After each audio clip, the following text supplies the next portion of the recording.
I kept walking along the straight road, my footsteps heavy with exhaustion. It felt as if I had traversed centuries to arrive here. My hair was swept back by the wind, but I hardly noticed. My life had fallen apart. The worst thing that can happen to a woman had now been thrust upon me. I used to have a life filled with happiness. Everyone cherished me. I was the youngest and most pampered child in my family, with older siblings who loved me dearly. My parents raised me with so much love and care. Yet now I knew that after what had happened, they would never look at me with those same loving eyes again. I reached the threshold of my family's home and my heart was racing. I didn't know what to do. My husband, the man I had married just last night, had divorced me the very next morning and cast me out of his home. The disgrace of divorce was now branded on me. I had pleaded with him, sobbed before him, and even been willing to grasp his feet, but he had turned cold. Without mercy, he divorced me and sent me away. My life had been stripped bare. I was ruined. Summoning my courage, I knocked on the door. I had no idea how my parents would react when they saw me at their doorstep. Only last night, they had tearfully bid me farewell. And now, discovering that I had returned for good, what would they say? My mind was consumed by my misfortune, and I could only weep over my fate. When I knocked, my father answered. The sight of me alone and in such a state nearly stopped his heart. He quickly brought me inside and, seeing my disheveled condition, began asking what had happened, why I was alone and why I had come here like this. I had no veil or abaya covering me, even though I was a hafiza of the Quran. I never stepped outside without my hijab, and now not even a scarf covered my head. My father, upon seeing me in this condition, immediately sensed that something terrible had occurred. I glanced at him, but before I could utter a word, I lost consciousness. I had already endured too much, and I no longer had the strength to keep my eyes open.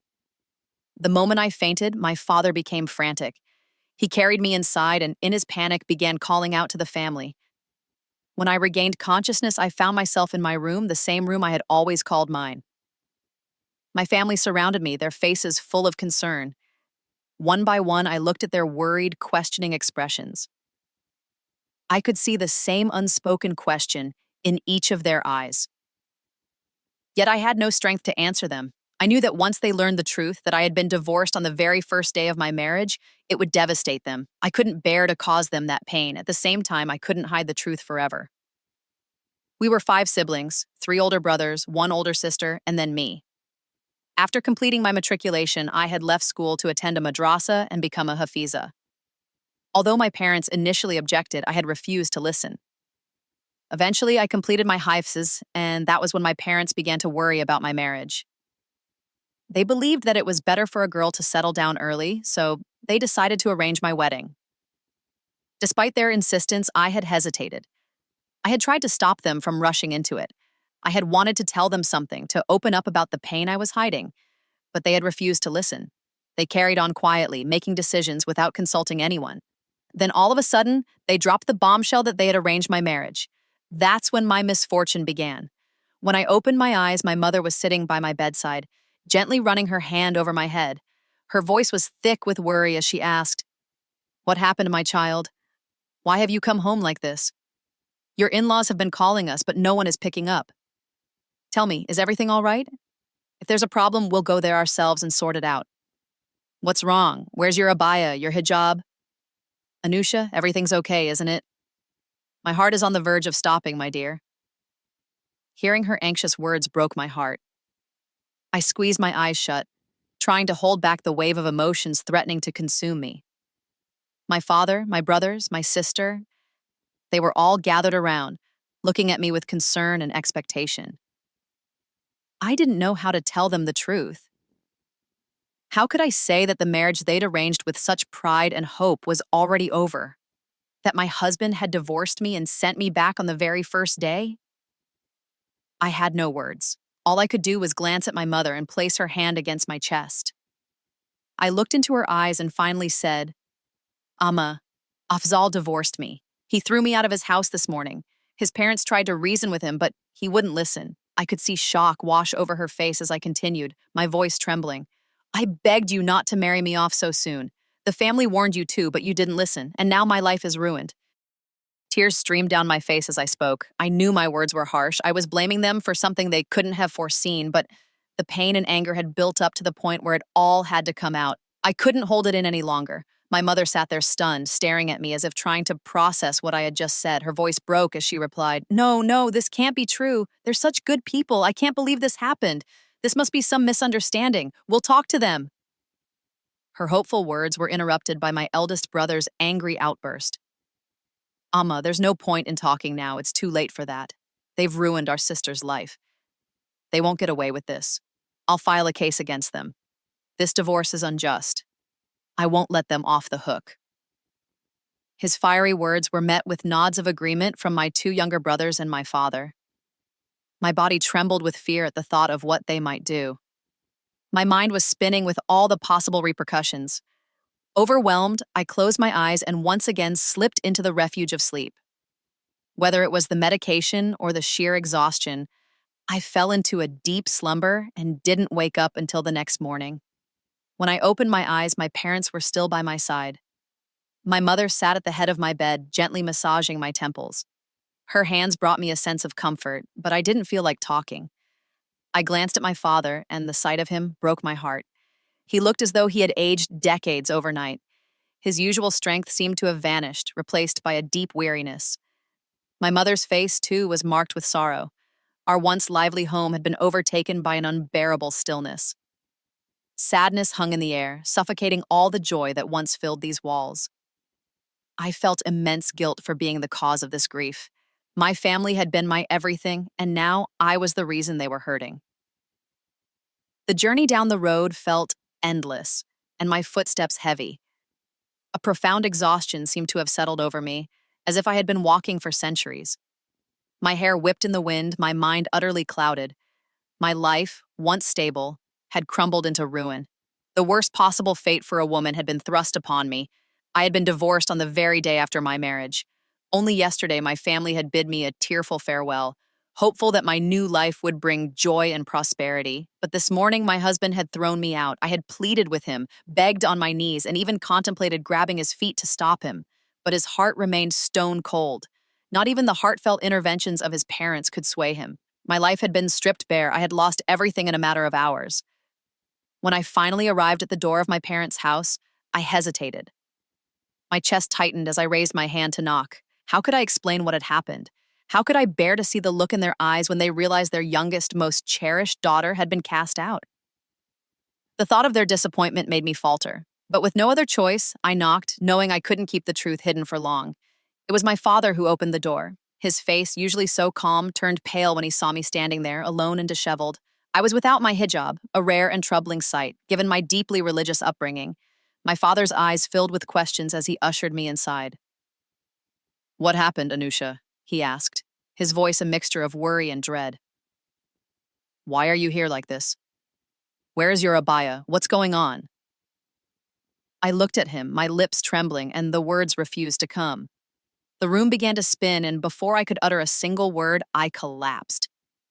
When I regained consciousness, I was back in my childhood bedroom. The walls and curtains were familiar, but the air was heavy with silence. My siblings, my mother, and my father all surrounded me, their faces etched with concern. Their eyes, wide and searching, seemed to ask a single question: what happened? But the weight of their expectations pressed down on me, and I couldn't find the courage to speak. In those tense moments, memories from my childhood flooded back. I was the youngest of 5, 3 older brothers, 1 elder sister, and me. My parents had always treated me as their most cherished treasure. When I reached my teenage years, I had decided to leave traditional schooling to become a hafiz. My parents hadn't agreed at first, worried about my future, but I was determined. I memorized the Quran, and that accomplishment brought my family both pride and a sense of security in my character. When I returned home, my parents felt it was time for me to get married. They reasoned that a young woman was safest and happiest in her husband's care. Despite my hesitation, they insisted on moving forward with the arrangement. They found a seemingly respectable family and announced the engagement before I could fully process what was happening. My protests were dismissed, and the wedding plans quickly solidified. The wedding day came and went in a blur. I vividly remembered the joy and pride on my parents' faces as they watched me, dressed in my bridal finery, step into a new chapter of life. But the bliss was short-lived. That same night, beneath the surface of celebration, cracks began to appear. The morning after our wedding, I found myself standing outside my husband's home, rejected and humiliated. He had filed for divorce without giving me a chance to understand what had gone wrong. As I stumbled back to my family's home, my mind reeled. How would I face them? What would I say? The reality of my situation crushed me, but the fear of confronting my family's disappointment was even heavier. When I finally spoke, the words spilled out in a shaky voice. Ami, I said, clutching my mother's hand. Afzal divorced me. He threw me out this morning. My mother froze, the color draining from her face. Her lips quivered as she tried to respond, but no words came. My father's expression darkened, and my brothers exchanged furious glances. The room felt like it was closing in on me. But why? My mother whispered, her voice trembling. I don't know, I replied. I tried everything. I begged him not to do this. Even his parents tried to stop him, but he wouldn't listen. He divorced me on the spot, and that was the end of it. The silence that followed was deafening. My family stared at me as if searching for answers in my face. But there were none. I had none. I could only sit there, overwhelmed by shame and despair. My mother began to cry, and her tears were soon joined by the low murmurs of my siblings. My eldest brother clenched his fists and stood abruptly. This is unacceptable, he growled. They think they can treat our sister like this and get away with it? We'll see about that. I tried to stop him, to keep the situation from escalating, but he was already storming out the door. My other brothers followed close behind, leaving my mother and me alone in the suffocating stillness of the house. As I sat there, my thoughts spiraled. My head ached from the events of the past 24 hours. I could barely keep my eyes open, and eventually I drifted into a troubled sleep. When I woke up again, it was morning. My mother was still by my side, her hand resting on mine. Her eyes were puffy and red, and her expression was one of deep concern. My father entered the room, his steps heavy and slow, and I could see the toll this ordeal had taken on him. None of us spoke. The weight of what had happened was too great. Our once lively, bustling home had turned silent and somber. The joy that had once filled our hearts was gone, replaced by a hollow, aching grief. He had been following me relentlessly for over a year. He was older than me, and I had told him time and again that my parents would never agree to our marriage. I tried to make him understand that we were two very different people with contrasting values and goals. Yet no matter how often I refused him, he continued to pursue me. At first I was firm in my rejection, but as time passed, his persistence began to wear me down. It's human nature. When someone shows you unwavering affection, even the hardest hearts can soften. Slowly but surely, I started to develop feelings for him. Against my better judgment, I found myself drawn to the very person I had once wanted nothing to do with. What began as a steadfast refusal turned into a reluctant attraction. And with that shift in my emotions, my life started to unravel. My parents were completely unaware of what was happening. If they had known, they surely would have stopped me from continuing my studies at the madrasa. I didn't want my education to be disrupted, so I kept everything hidden from them. But as my feelings for him grew, so did the complexity of our relationship. Over time, I went from being a modest, devout girl to someone I could barely recognize. I had always adhered to my faith's teachings, but now I was slipping into behaviors that deeply contradicted the values I once held dear. When a person enters into a forbidden relationship, it becomes easier for the devil to cloud their judgment. That's exactly what happened to me. I was too weak to resist the temptation. Before I knew it, I found myself losing my honor to him. In the beginning, I was terrified and filled with regret. But he comforted me, assuring me that he would make everything right by marrying me. And I believed him. Not long after, I finished my exams, and the only thing left was to wait for the results. But before those results even came out, whispers about my marriage started circulating in the family. I was stunned at how quickly my parents moved. They were already making arrangements without even consulting me. I was horrified, knowing that I was bound to someone else in my heart, someone I had promised myself to. Yet I didn't have the courage to tell my parents about him, about everything that had happened between us. I stayed silent, powerless to change their plans. When the day of my results arrived, my parents announced that they had finalized my marriage to someone of their choosing. I felt my world collapsing. I had no idea how to stop them. My voice failed me, and I couldn't bring myself to speak the truth. In the end, I went along with their decision, hoping desperately that I could find some way out later. The wedding day came and went in a blur of rituals and smiling faces. But on my wedding night, everything fell apart. Somehow, my new husband learned the truth about my past, about the forbidden relationship I had tried so hard to keep hidden. I don't know who told him, but it was clear that the revelation had been explosive. He entered the room, his eyes blazing with anger. Without a word, he struck me across the face, then immediately declared divorce. His voice was sharp and cutting as he hurled hateful accusations at me. "You call yourself a Hafiz-e-Quran," he spat, "but you've disgraced the very word. You should have respected the Quran's teachings, if not for yourself, then for your family's honor." I was frozen, too stunned to respond. He continued shouting, each word cutting deeper than the last. He called me every degrading name imaginable, then forcefully threw me out of the room. I stood there in disbelief, my bridal clothes still on, as the realization set in. I was no longer his wife.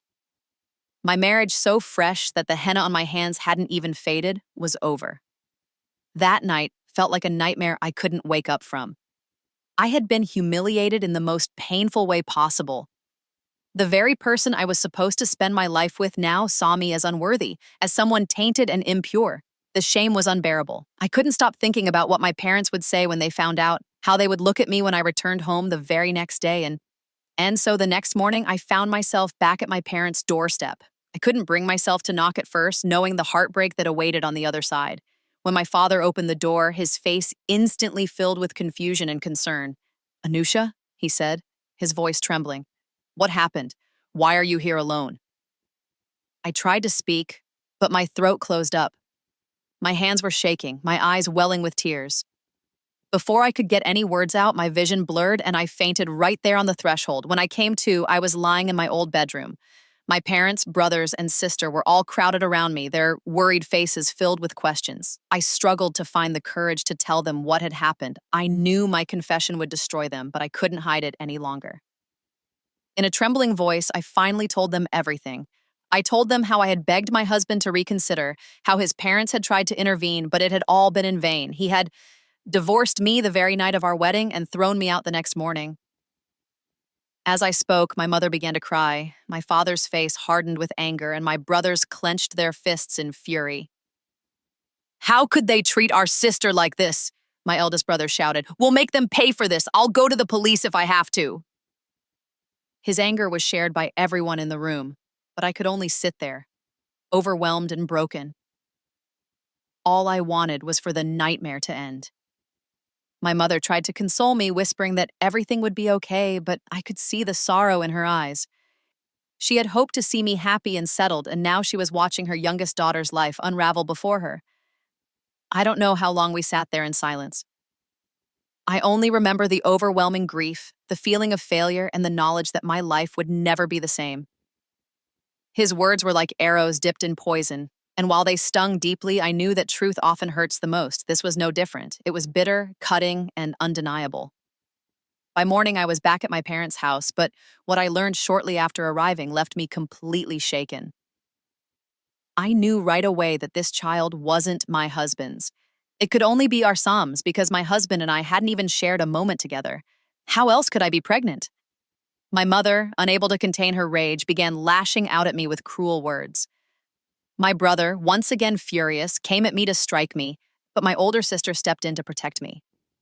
I sat frozen in my room, fear gripping every corner of my mind. My thoughts were racing, and I couldn't think straight. I didn't know what to do or who to turn to. My sister entered the room after some time and sat beside me. "Anusha," she said quietly, her voice heavy with disbelief. "Who was it? Who did you do this with?" Tears streaming down my face, I confessed everything to her. I told her it was our Sam, the boy from the neighboring street that I had been involved with. She stared at me, her wide eyes reflecting shock and disappointment. For a long moment, she couldn't find the words.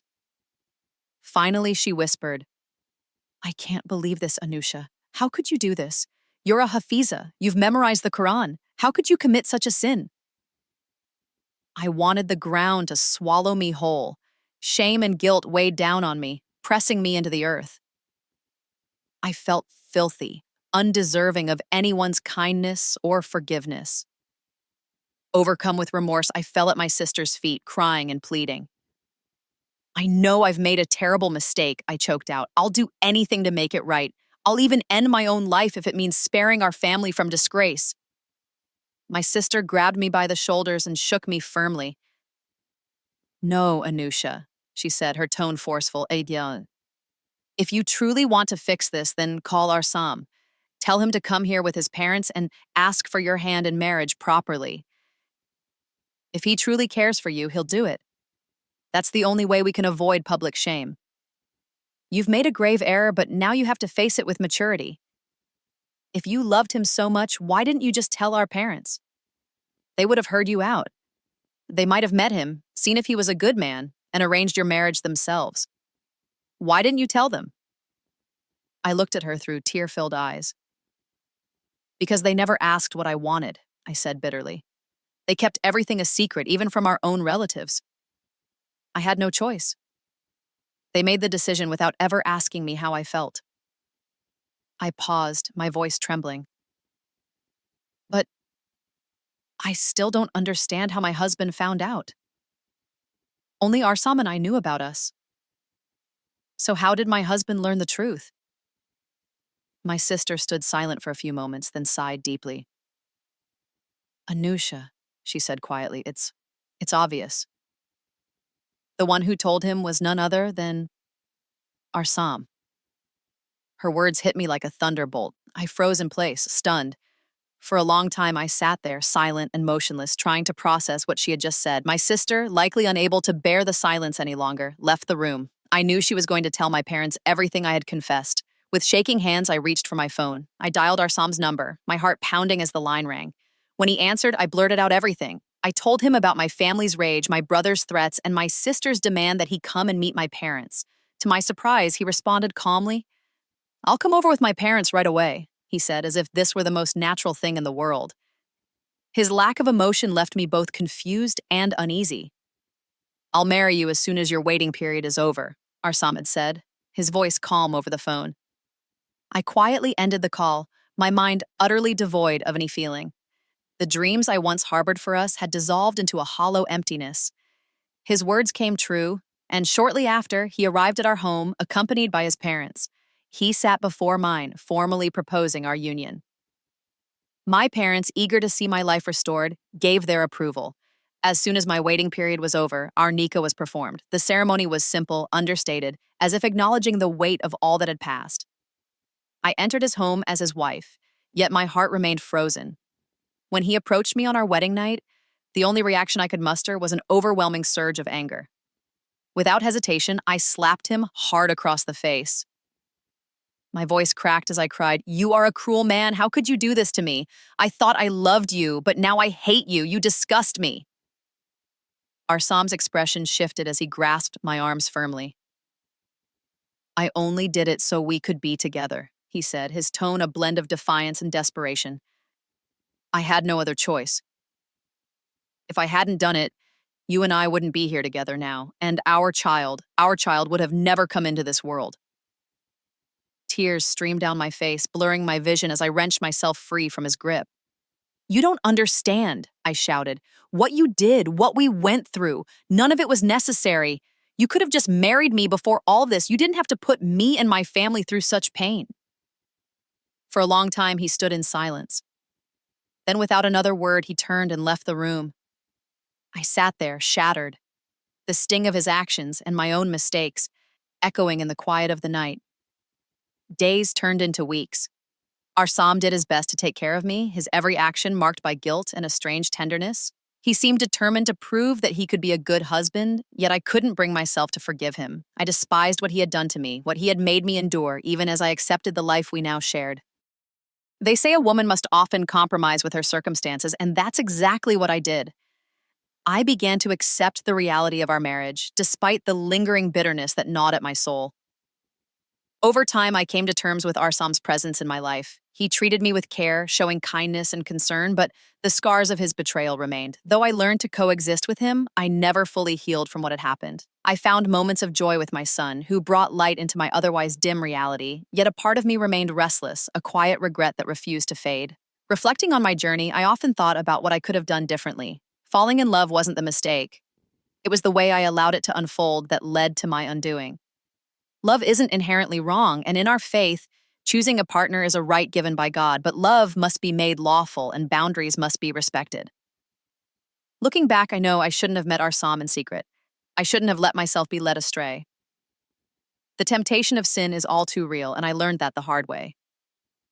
If I could go back, I would have insisted on a proper path from the start, one that would have spared my family and myself so much grief. Now I find solace in my small family. I have our Psalm, I have my son, and we've created a home together. But the shadow of my past lingers. I carry a quiet sadness, a constant reminder of my youthful mistakes. Though I've moved on, the regret remains, a lesson etched deeply into my heart. As I share my story, I do so as a caution. If you love someone, make that love lawful. Don't let it slip into secrecy and sin. Respect the boundaries set by faith and never underestimate the power of temptation. My hope is that others can learn from my experiences so that no one else has to endure the regret that I carry every day.